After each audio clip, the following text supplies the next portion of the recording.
These are the second iteration Landroid M WR147 tires.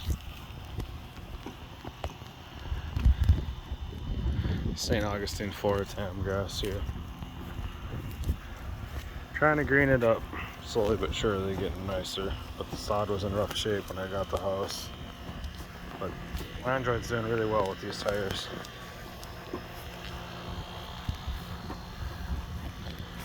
It's good when you see it turn, yeah. You can see really that it gets nice grip with the spikes.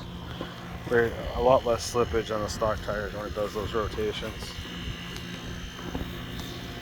Here we're being some pretty thick grass.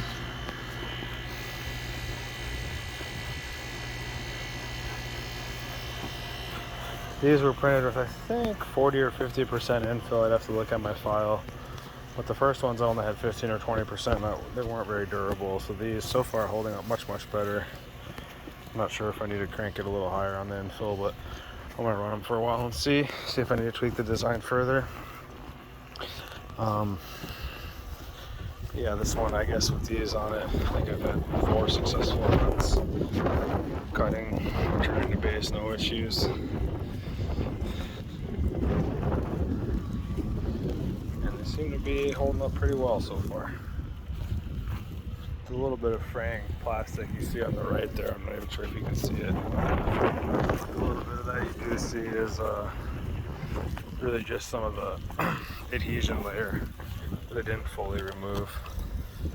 So it's not actually delaminating from the tire itself, it's just extra TPU that was stuck.